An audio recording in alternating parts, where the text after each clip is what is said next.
Et je chope en même temps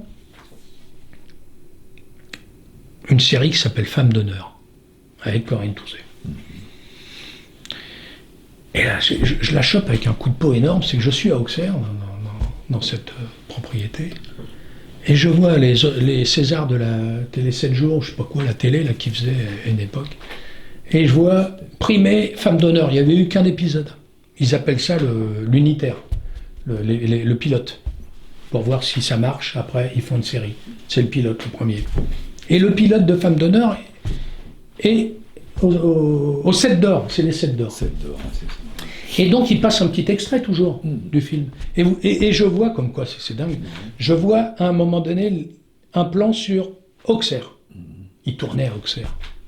Je vois Auxerre. Bon, je me dis, oh la vache, j'habite là en pleine campagne à côté. Je me dis tout de suite, le directeur de production, lui, va être ravi de ne pas payer les frais des cascadeurs. Bon, je téléphone, enfin bon, je chope le truc, la réalisatrice, Marion Sarraud, qui était une réalisatrice de télé, avec qui j'avais fait le numéro 1, qu'est-ce que je dis, 20 ans avant, ou 15 ans avant, numéro 1 Yves Lecoq. Et donc là, je pars pour les 15, tous les épisodes de Femme d'honneur, je les fais tous. Alors là, à un moment donné, je fais tout. Hein. Je fais les Moulins, les Lescaut, les Cordiers, Femme d'honneur, tous les, mais même les campings paradis, les toquets, même là où les gens pensent qu'il n'y a pas de cascade, bah, il y a toujours des coups de poing, des gifles, de la moto, des machins, des trucs. Et donc là, on est parti avec ma femme, on est parti sur la côte. On est à Mandelieu.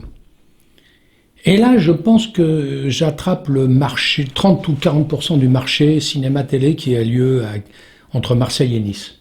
Étant sur place, je monte mon équipe sur place, avec Gilles Siamin, entre autres, qui est un ancien pilote de trial. Il était dans les 10 meilleurs trialistes à l'époque des Michaud et compagnie, qui a un garage, voiture. Et là, on fait des préparations au top. Et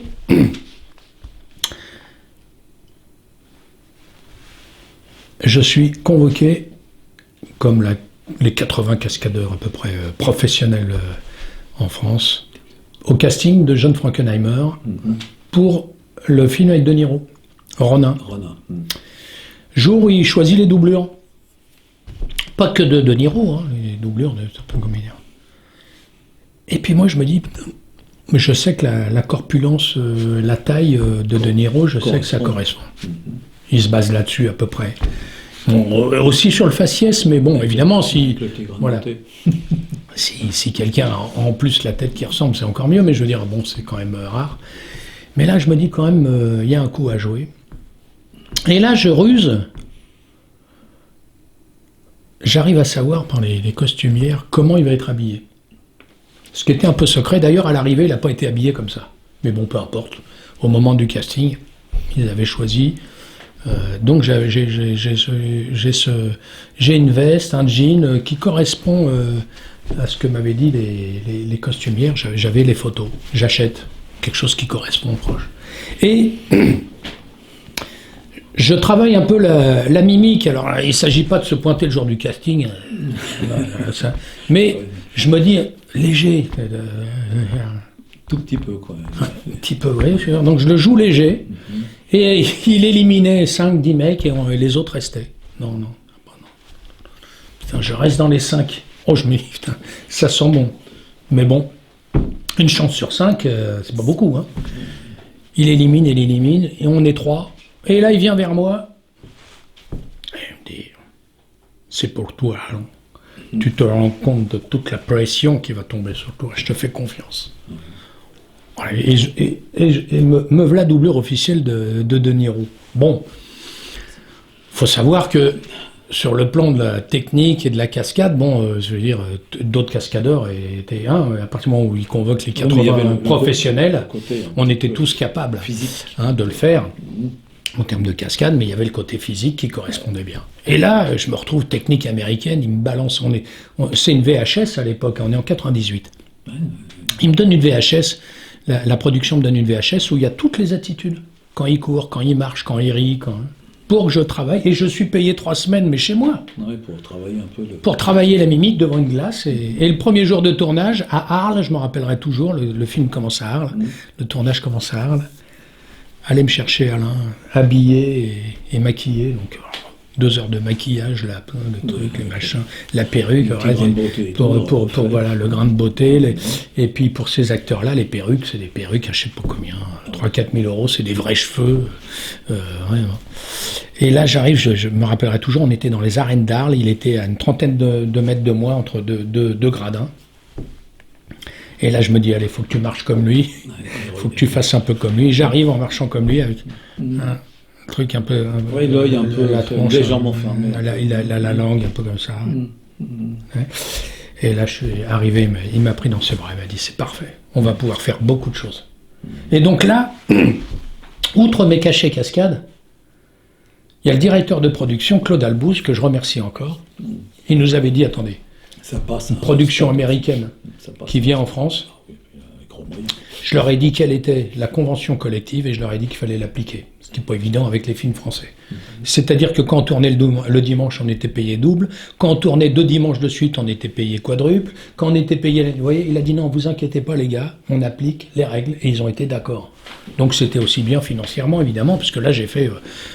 ça s'est étalé sur 6 mois, j'ai dû faire je ne sais pas combien de mois de tournage, moi. Et il vient me voir un jour et il m'a dit, dis donc, bon, tes doublures cascades physiques, c'est une chose, mais tu veux pas être aussi doublure lumière. Alors, les cascadeurs aiment pas être doublure lumière ou doublure... non, pas doublure lumière. Ils ne veulent pas, les cascadeurs, être doublure lumière. C'est des figurants, les doublures lumière. C'est une personne à qui on met la même veste, qui on règle la lumière dessus. Là, il me dit, tu voudrais pas être doublure image. Doublure image, c'est un peu différent. Mais enfin, là, franchement, je suis pas vénal...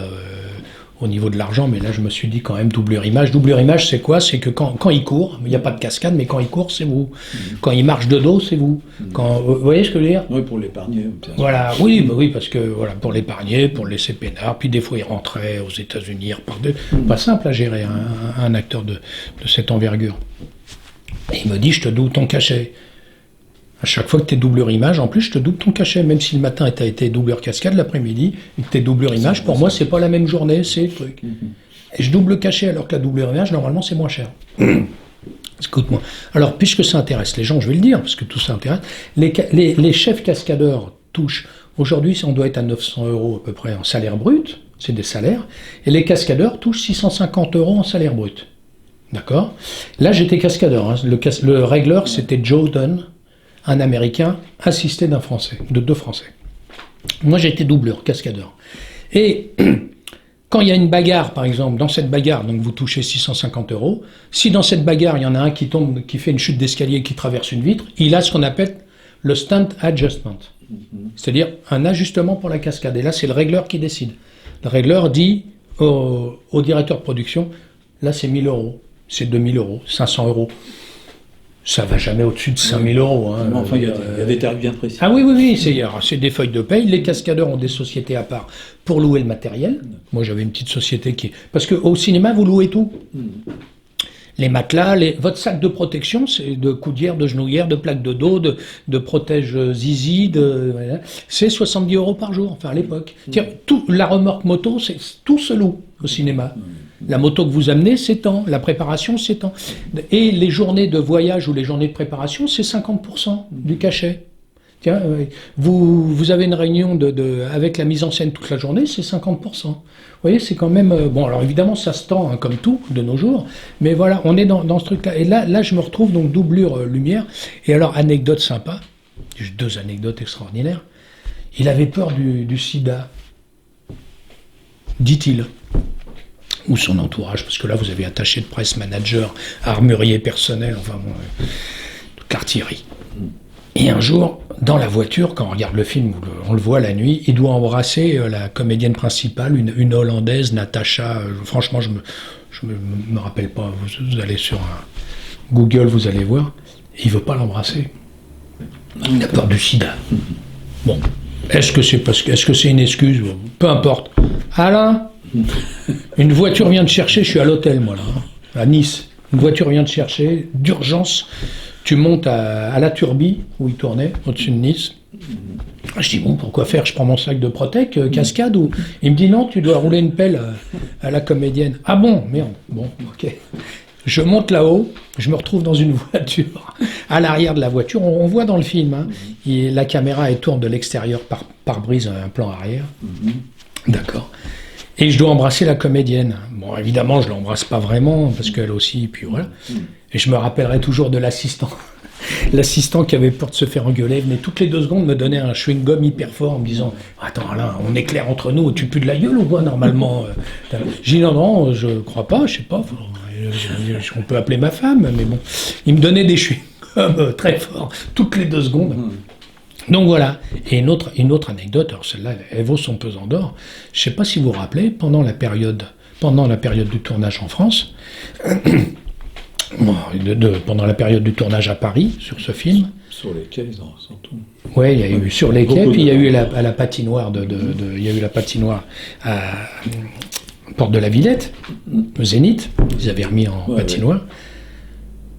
Il a eu un problème avec le juge Nguyen, où ils ont saisi tout en disant qu'il faisait partie d'un truc mafieux, de proxénétisme. Tout s'est écroulé, parce qu'il avait des numéros il a des numéros de nana quand il vient en France, quand il vient à Hong Kong, quand il vient machin. Bon, c'est fait sa vie. Enfin bon, le juge veut se mettre dans cette brèche. Et vous savez pas, là il vient me voir le soir même, avec son agent. Il me dit « Alain, est-ce que tu veux bien garder la tenue, la perruque, la mouche et tout, et partir avec mon chauffeur pour les paparazzis ?» C'était plein de paparazzis. On est à la patinoire, à Porte de la Villette. Il me dit « Partir dans la voiture, à ma place derrière, pour faire diversion. » Et là, il y a le directeur de production qui est derrière lui, qui a peur que je dise non, qui me dit non, mais ça fait un cachet. Hein. T'as un cachet de plus. Je dis oui, c'est gentil. Je dis à Bob, oui, je peux vous rendre ce service. Je suis content de faire ce film. Je suis content de vous doubler. C'est un honneur. Mais en me disant, déjà, je peux pas dire autre chose. En me disant, j'espère que ça va pas vriller, quoi. J'espère que le mec, il va pas se prendre pour le champion du monde de Formule 1. Le pilote, et qu'on va pas faire n'importe quoi. J'y vais, ça se passe bien. Et il m'avait dit, au bout de 2 kilomètres, j'aurais pu me barrer. Tu mets la torche sur les paparazzis à travers la fenêtre, et au bout de 2 kilomètres, tu l'enlèves, ils verront que c'est pas moi, on s'en fout. Donc voilà, c'est quand même incroyable de vivre ça. Après, je fais, en anecdote aussi, je fais Brise de Nice, le premier Brise de Nice. Alors là, je m'éclate avec Jean Dujardin et Clovis Carnillac, qui sont vraiment sympas. On s'amuse beaucoup. Et c'est là aussi que je le fais en tant que stunt coordinateur. Et là, on demande au stunt coordinateur, on demande les solutions. Hein. On dit voilà ce que je veux comme image. Qu'est-ce que tu nous proposes? Voilà, là, je peux vous dire que ça se tend, parce que si vous dites une bêtise, le jour du tournage, ça se voit tout de suite. Hein. Si vous avez dit que ça durerait 10 minutes, que ça dure 20 minutes, ou si vous avez dit qu'une caméra... Il n'y a pas de tricherie possible. Donc, et là, ils me disent, outre toutes les cascades du film, rigolotes, où on fait une course-poursuite derrière la moto, on se fait traîner avec un skateboard, des trucs qu'on règle, hein, qui sont quand même très précis, ils me disent, bon, à un moment donné, je ne sais pas si vous vous rappelez, dans le film, ils s'évadent de l'hôpital avec Clovis Cornillac sur leur lit d'hôpitaux. Oui, c'est ça, c'est sur les lits, Ils me disent, non, là, il y a une petite course. Au début, la course-poursuite devait être très longue. Ils ont coupé, pour des histoires de temps, de timing, ils ont coupé au montage, peu importe. Ils me disent, qu'est-ce qu'on peut faire? Je dis, non, mais les lits d'hôpitaux, même si on les met, ils ont des roulettes, si on les met dans une pente, ça va pas le faire. Ils vont tomber parce que Clovis Cornillac et Jean Dujardin sont sur les lits. Ils se balancent des polochons, ouais, on s'est barré, c'est super et tout. Bon. Je dis, non, ils vont tomber. À un moment donné, ça va vriller, ils vont aller n'importe où, c'est pas possible. Je dis, bah ouais, mais bon, alors faut trouver la solution. Alors j'imagine, avec des câbles, je me dis, on va mettre des câbles, mais même les câbles, à un moment donné, j'y crois pas. Il faudrait mettre 2 câbles de chaque côté, puis ça serait limité. On va pas mettre des câbles sur 2 km. On peut faire du câblage sur 100 mètres, qui aurait suivi les lits. Et à un moment donné, j'ai l'idée. Je me dis putain, on va mettre des kartings. Ouais, un kart en dessous. On va mettre des cartes en dessous. Donc on achète des cartes 4 temps. Enfin la production. On met des cartes 4 temps. On fait en sorte que les draps tombent jusqu'en bas. Jusqu'en bas, ouais, c'est ça. Et on les fait tenir pour que le vent on voit pas les kartings.